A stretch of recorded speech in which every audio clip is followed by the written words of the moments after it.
what's up, guys? Thank you for tuning in to TwistedYounginz, the most unorthodox show on the globe. We're back again with another special episode. We hope everyone is having a great, blessed day, staying out the way, staying safe. And as always, I am one of your humbled hosts, Myra B. King. And this is Desi Dez. And it's your boy Mojo in the building. We have a special guest, as Myra said, with us today. Sir, let the people know who you are. My name is Dr. Deonte Moss, and I'm in the building.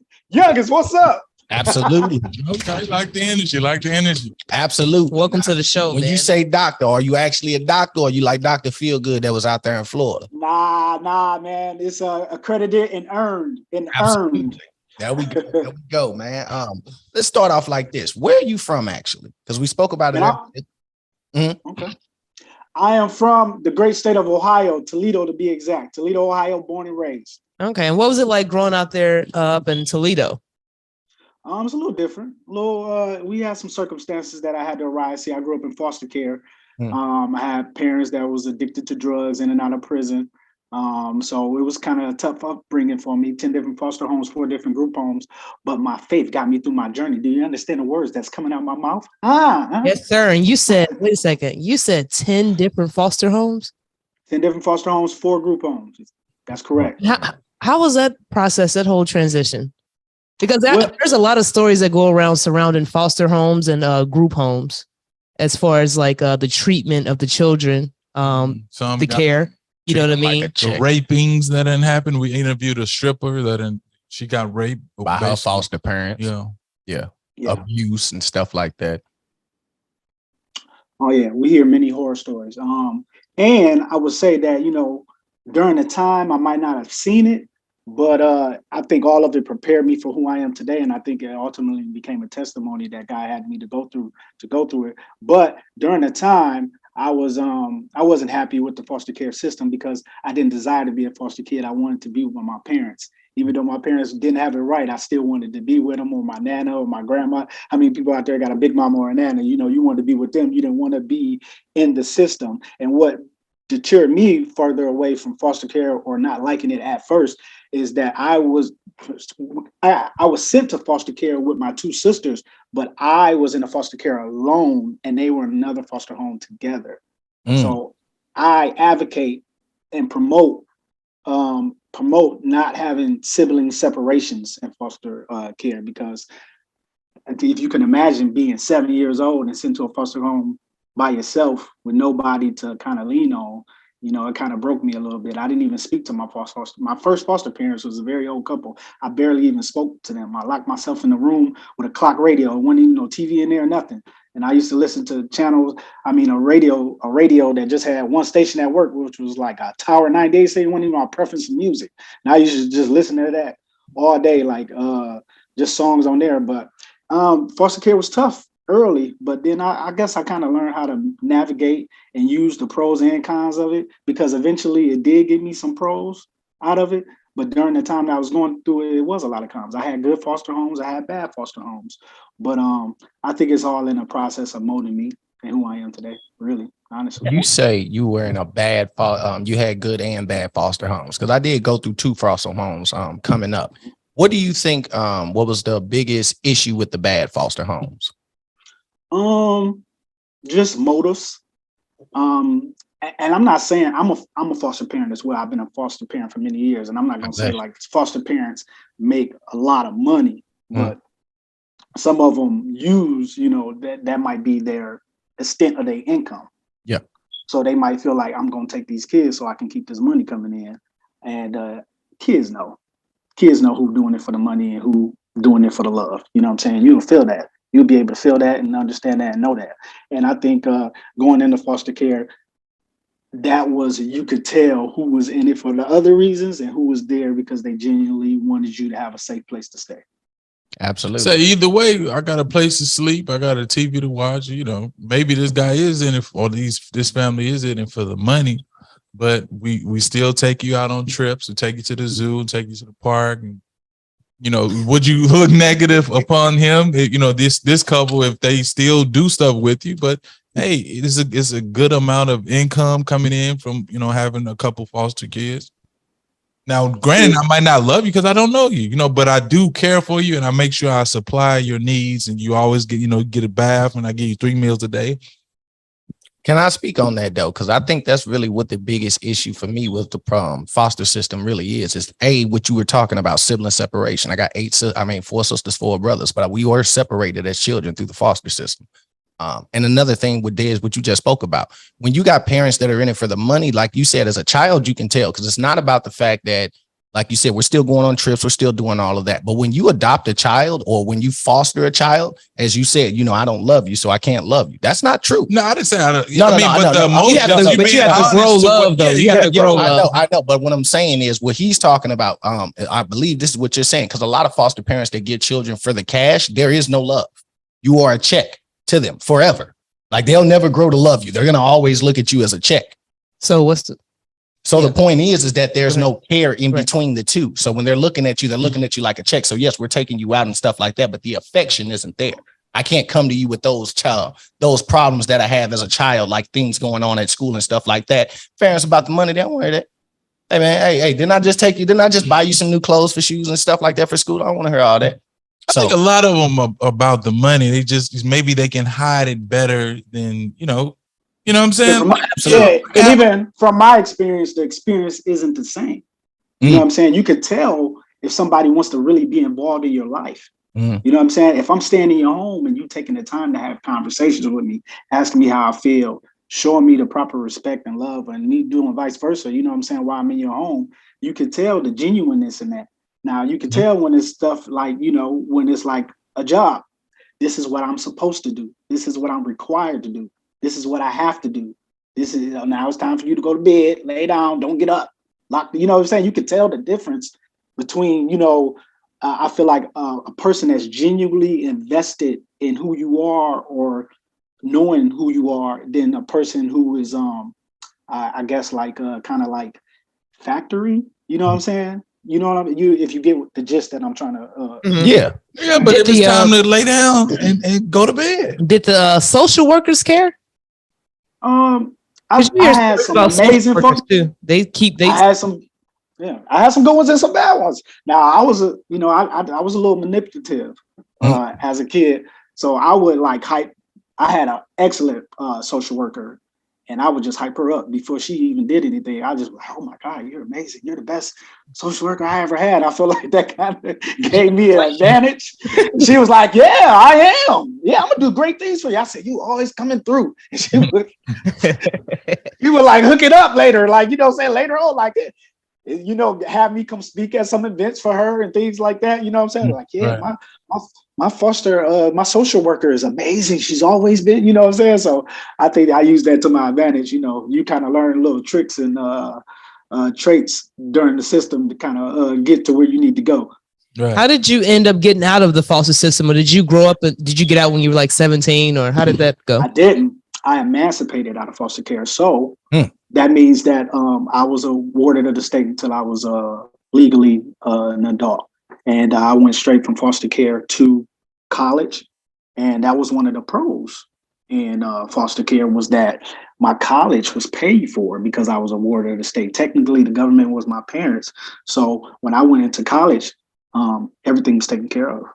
Oh, that's a blessing. Yes, it is. That's a blessing. Huge blessing. Yeah. So what did you go to college to take up?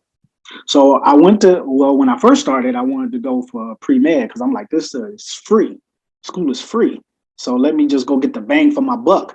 But then when you had to have a 3.8 GPA and I was coming off a 0.7 GPA, I was like, I don't know if I can manage. Right. So I ended up going to school at the University of Toledo, and I broadcasting and communicating with a minor in theater, communications with a minor in theater. And then I was able to go to seminary where I was able to get my master's and my doctorate. Okay, there we go. Ain't nothing wrong with that. So now throughout that, what was one of your hardest times, like of like going through the foster system, like going to college, not having your parents around, not having your siblings around? What are some of the things that you battle with? Well, growing, my mom had regained custody of me and my 2 little sisters. And that was a very tough time for us because, you know, we were on the thoughts that we were going to be this family again. But my mom had a boyfriend that was like 25 years older than her. And he had suffered from PTSD. He was in the military, all kind of stuff. So he wasn't in his right mind. And then he started getting back into the drugs. And then we got my mom back into the drugs. And then started molesting my sister. And then my mom was out there in the street. She was a prostitute. She was a drug addict, addicted to crack cocaine. And even my sister was as well. So one of my toughest times was during that junior high school years. I used to fight every day in high school because I used to hear what my mom and my sister was doing for drugs. Oh. And back in the day, you know, you can't talk about my family. I had to go in your mouth. You know what I'm saying? But then if I'm going in everybody's mouth, I'd have been in multiple fights and everybody been in a fight with me. I would continue to get kicked out of schools. Right. So I developed this coping mechanism as a class clown to try to make everybody laugh, so everybody could be my friends, so they didn't talk about my mom, and they didn't talk about my sister. And that's just a really, really hard time for me because I lacked. So I was getting constantly kicked out of school, so my grades was lacking. And, you know, I promote that now, and that's one of the things I talk about in my book, Push, but how you're supposed to get your grades high as you can in the first early years so you can have some leeway when you get to that junior, senior year. But I started off with all zeros. So ultimately, it took me 5 years to graduate high school, and I graduated high school with a 0.7 GPA. And I remember that, and I verbatim, because I remember when graduating, the valedictorian had a 4.7. I'm like, dang, this cat got a whole 4.0 more than me. But I'm happy that degrees don't have GPAs on them. So I was able to get everything that I needed to still be where I'm at today, which is Dr. Deonte Moss. Put some respect on my name. I earned it for playing. Man, hey, God bless you, man. Yeah, that's rough, man. That's tough. Beautiful, man. I can imagine. Man. I can imagine it being rough. Obviously, like you said, being a kid and hearing things said about your family and stuff like that. That's probably a rough thing. And kids going through that. I can imagine kids going through it now. Like it's, you know, with social media, it's amplified all the way. So that's sad, and I hate to hear that. But you did push through with it and everything like kids that. Kids are ruthless too. Yeah, kids are ruthless. I was just imagine what they were saying. I was just gonna get to it. Kids are some of the most unfiltered people. So if they got something to say about you, they will say it in the most harsh way. And that's funny that you said you came up trying to you thought about being a class clown or a comedian to try to make friends to stop people from thinking about, you know, what was going on. I think a lot of children do that and go through things like that. And I think that's one beautiful thing that you've mentioned right now, because a lot of kids tend to just keep fighting. You know, I'm just going to fight everybody. And like you said, at some point, you're going to ain't no more fights to fight. You ain't got no school to go to fight. So, you know, things like that. What led to you? Well, I know what I can imagine what led to you writing your book. What was the process of you actually getting into writing your book? The healing. It became therapeutic for me. Writing stuff down and dealing with my past trauma really became therapeutic for me. And it was a way to reconnect with my family members, like my mom and my dad. My mom did a lot of time in prison. So did my father. And I barely seen my father probably like 5 times before I was 21. And I really, one time I seen him at a corner store when I was a kid. He didn't know who I was. And I died that day because I'm like, how you don't know me and I'm your son? You know, I recognized him. I'm saying, hey, ain't you? And he like, yeah, what's up, man? You know what I'm saying? Walked out. And then I went to go visit his mom, which I call Nana. And he was there. And I felt like the only reason he knew who I was is because I was visiting his mom. So then he was like, oh, hey, son. I'm like, no, you ain't my dad. And we ended up getting into a fist fight that day. Right. So then I wouldn't see him for years later and stuff like that, ironically, at a corner store again.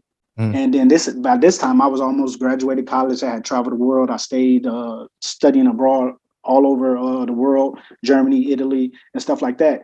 And I didn't know what was going to happen when I seen him again. Because last time I seen him, we got into a fight. So I'm like, nah, I'm grown now. You ain't going to really do what you did to me when I was a kid. But I'm grown now. We might have to rumble. But when I seen him, he was standing out front of the quarter store and he looked like he was asking for change. I went in the store. I came out. He looked me dead in my eyes and started crying and started telling me all the stuff that I had been doing with my life. I didn't know he was keeping tabs on me. You know, I didn't think he cared about me because he wasn't really involved. But then because of my faith and my relationship with God, I knew I had to forgive him because I know forgiveness wasn't for him. It was for me because I still had empty places in my heart. You know what I'm saying? I had been watching Oprah and Ayana because she fixed your life, right? And then she was telling me all these tidbits to do what I need to do to heal. So I had one of the best conversations I ever had in my life. And I think this was a turning point in my life was because the conversation I had with my father, I used to always know I was going to be successful. I used to dream about it. I used to try to manifest it in my life. But I was like, I'm going to be so successful that my parents, because they didn't want me, they're going to be like, dang, I wish I was a part of his life. God switched that whole thought process out of my head. He said, you're going to go back and get them. And that started with me when my dad had a conversation with me. One time I took him with him to church, and I'm not even comfortable calling my dad at this point, right? Mm. I'm calling him sir, you know what I'm saying? And, things of that nature, right? So I took him to church with me, and we in church, and the service is high. And after church, my father said this to me, my biological father. He said, teach me how to be a man. And I said, what? He said, teach me how to be a man. I said, what you mean? He said, all my life I had issues. I had problems that I did not know how to deal with. That's why I sold drugs. That's why I used drugs. That's why I was in prison. He said, but you had a lot of trauma, and you were able to overcome all that. I want to know the God you serve. Teach me how to be a man. My life changed after that, because I knew my success wasn't just for me anymore. It was to go back and get my family so generational curses could be broken. I'm the Joseph of my family, the Moses of my generation, and I'm going to do whatever I need to do to go back and get them, because we're not living like we used to live no more. All that stops with me. Amen. And my life changed after that. Amen. God bless you, brother. What age were you when you start growing a relationship with God? I was a teenager. So I had a foster parent that was really, close. He was an excellent foster parent. I was his first kid. I got into a big situation where I had got a gun, and I was thinking about ending the life of my mom boyfriend for touching my sister and beating on my mom. And I said, next time you do it, I'm gonna end his career. But we got into a scuffle that didn't end up happening. But I ended up staying with him, and he got his foster care license to keep me. And I've never seen a man love God like him. So I known him. He was a substitute teacher of mine when I was like 12. But then I was in this court order program where he was like a mentor. And about 14, 15 is when I started going to church with him on a regular basis. And that's when I was able to get my faith. And then I eventually lived with him until, I was an adult. Did you used to smoke weed or drink? No, I would drink in college. That was the first time that I would drink. But I never been. Honestly, man, I tried it before, but I think I got a chemical imbalance because I was like a crack baby.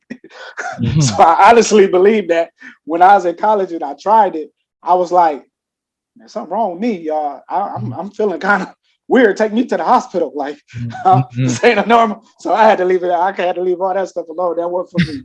The guy had me on a different path. He's like, you ain't messing with none of that. You just go do what you get a laughter high or something like that. So I don't mess with it. What church are you a part of? So I'm a part of this church called Worship Center in Toledo, Ohio, with the great Bishop Dr. Pat McKinstry. I've been involved with that church for many, many years. I mean, over about 15, 20 years. So that's where I reside. I did a lot with the youth there. We even have me and my wife have a marriage ministry that we have called Moss and Marriage. Our motto is don't do marriage alone. We're marriage influencers. We share tools and skills about marriage, because marriage isn't the most popular thing right now, unless you talk about polygamy. But we share tools and skills to make marriage work, and challenges to help people with their marriages. Man, that's beautiful. Man. Congratulations. And we've been married 11 years. We actually got married on 11/11/11. So this November, 11/11/22 will be 11 years of marriage. Okay, that's beautiful. Congratulations, man. So appreciate it. Thank you. You have this book. Okay, so like you were walking us through the process of what gathered you to get this book. So when did you start writing the book? And could you plug the name of it really quick? I didn't catch the name of it. Yes. The book is called Push, Pray Until Something Happened Every Day. It's how I navigated through the juvenile justice system, foster care with drug addicted parents, but faith got me through my journey to Dr. Deonte Moss. And I tell all the stories in here. There's a lot of healing. It's stuff that I never even talked about out loud that I wrote down in that book, and it's all in there. You know what I'm saying? And then I had to talk about it when I started doing tours and things of that nature, because people ask me questions like, oh, you was molested? Oh, your mama did? You know what I'm saying? So I had to talk about these things. And it took me a long time to write this book, probably about 10 years, because I was trying to get it published. Nobody would publish it. I didn't, I was a young cat trying to get it published, but God taught me how to self-publish, which ultimately was the best thing that I ever could imagine doing. So now I'm self-published, and now it's getting ready to be a movie. So I'm very excited about that. How is that process self-published? How does that even So start? you said it's getting ready to be a movie? Yeah. Mm-hmm. That's an even bigger blessing. Yep. That's an even bigger blessing. Can you talk to me about the self-published? Because I think I've heard that maybe once or twice, but I'll be honest with you, I don't know what it really is. Can you break that down for me? Yeah, so self-publish is when you do everything by yourself. If you get a publisher, usually you just write it, and then they figure everything else out for you. But I had to go through every process by myself. So the most important thing when you're writing a book is to get it down on paper, or type it up. I mean, type it up. Have the book, whatever you need to say, have it typed up or written down. Right. Once you do that process, then you have to get it edited. You have to get a copyright. You have to get an ISBN number and all that. I did all that by myself.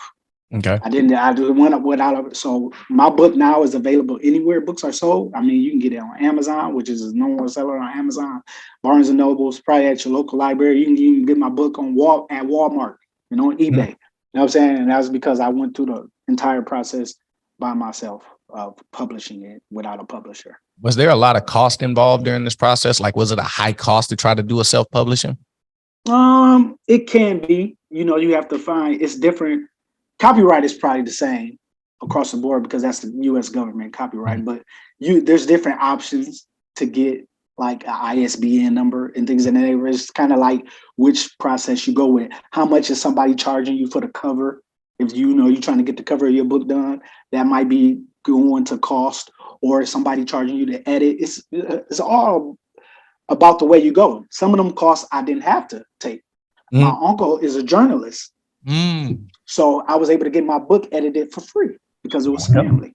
You know what I'm saying? But somebody might have to pay a nice amount for, something like that to happen. It's about using your tools and your utilities and the stuff that God blessed around you and figuring it out yourself. So it can be a big cost, but you might have the resources around you, depending on who you are, to get stuff done that other people might have to pay for. Okay. That's so so great question, Mojo, about the self-publishing. And so now how did you lead up to, so this is going to be a movie? Yes. Now, how did the are you doing the product? You have a production team? I have nothing. Nah, it's going to be a Hollywood thing. They just coming to see who we are. So I expect this to be on the level of like an Antoine Fisher. There's movies out there called Instant Family about foster care and stuff like that, with great actors in it and stuff like that. But I definitely would love to be a part of the process. I even want a cameo. How did they find you?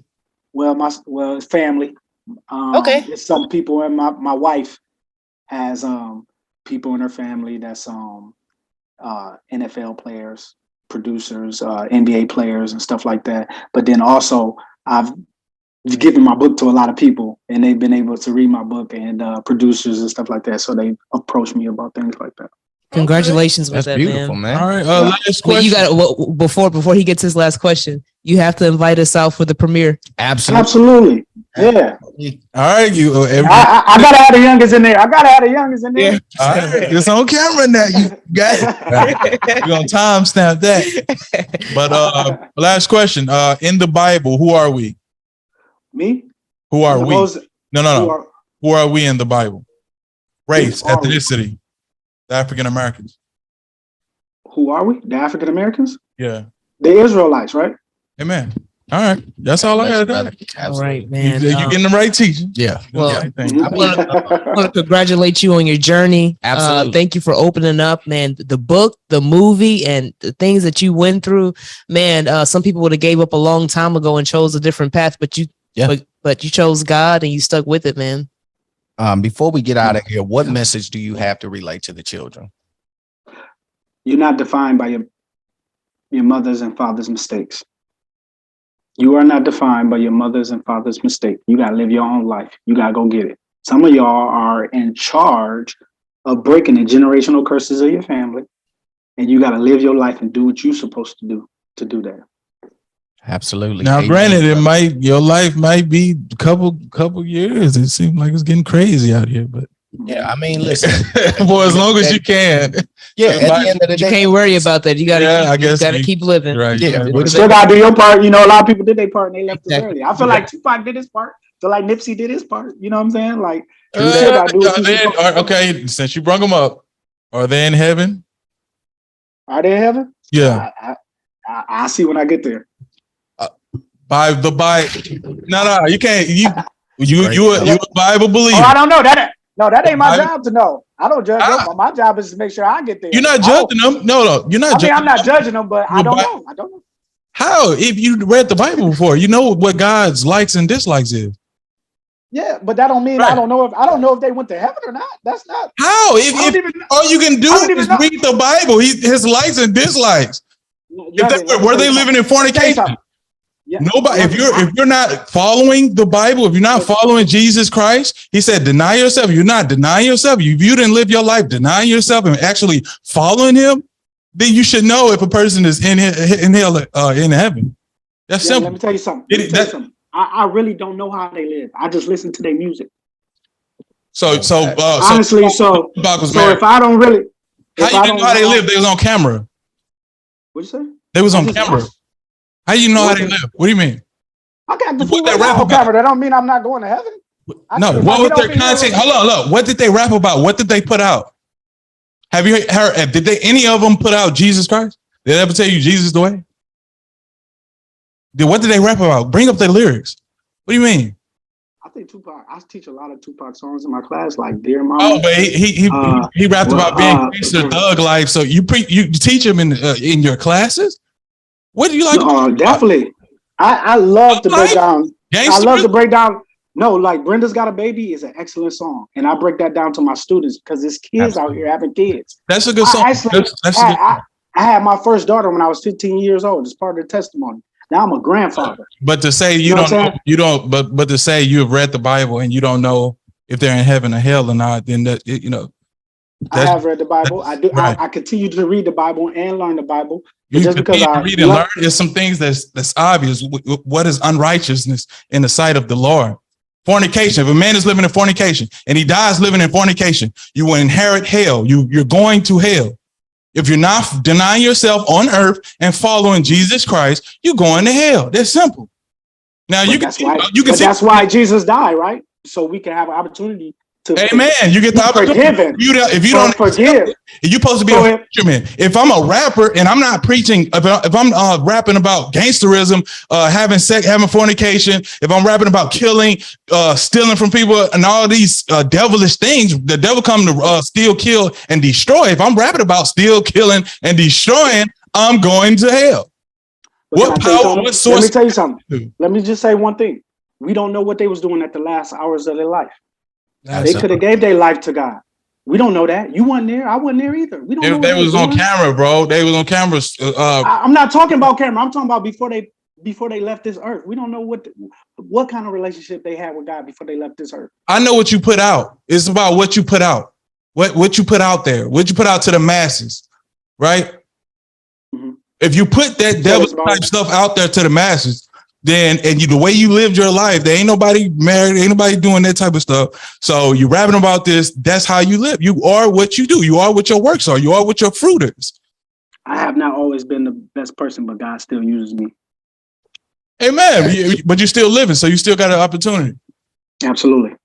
But I mean, I appreciate you coming out, giving us your time. Obviously, give us some info about this movie. The more closer it gets, we need more details because obviously, I'm not allowed to give info about that. Not those kind of details. Yeah, as far as a release, so we can get ready to book a. I don't even know the release, but I'll tell you about this book. There we go. Got it. Push. Absolutely. Please go get it.